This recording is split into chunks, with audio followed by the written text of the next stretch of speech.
What's up, guys? Back here with another video, and what is next for UFC Fight Night main eventers between ketlen vieira versus miesha Tate. And I just want to say before I get started, spoiler alert if you have not watched the fight. Also, I just hit a little over 150 subscribers. I want to appreciate everybody liking, leaving comments, subscribing to the channel. I appreciate it a lot, and let's just keep moving forward from here on out. And yeah, guys, let's hit that 200 mark. These are my personal best for subscribers, and again, I appreciate everything, you know. And let's get right to it. So, UFC Fight Night main eventer between ketlen vieira, miesha Tate. Again, spoiler, it wasn't the most craziest fight.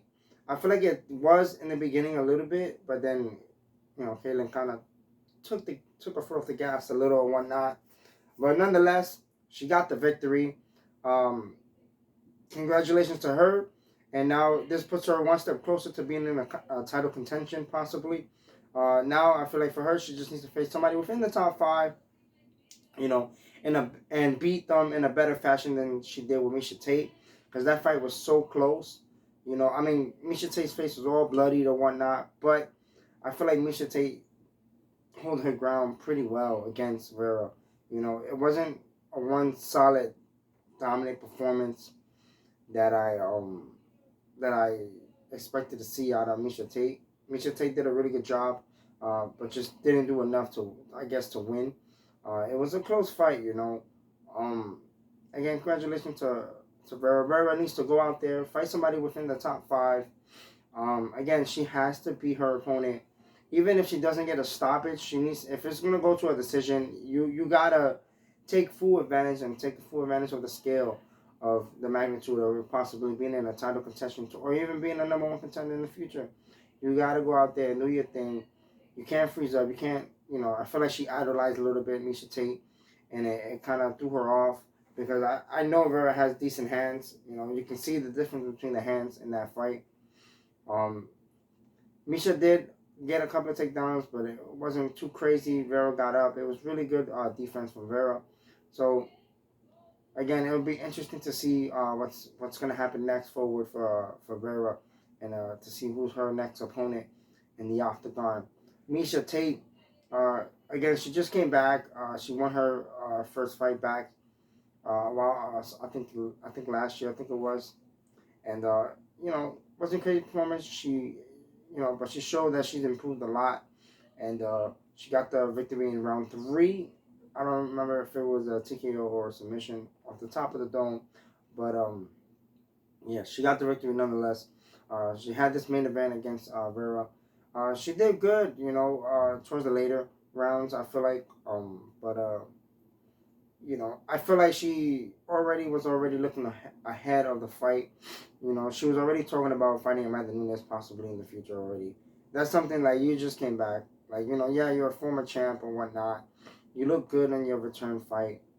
You know, you're a good fighter, but you just got no hands. And I feel like the hands of Amanda Nunes is on a whole nother level compared to hers.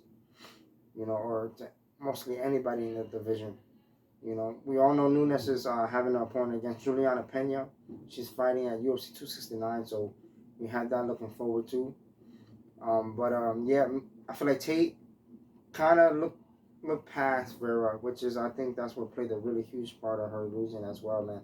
Sometimes when you're in there, and as much as you want to get back into that title contention, if you're already talking about, you know, the champ, whatever, you fought, you know, she fought Amanda already. As we all know, she lost, in, I believe it was the first round at UFC 200 by rear naked choke.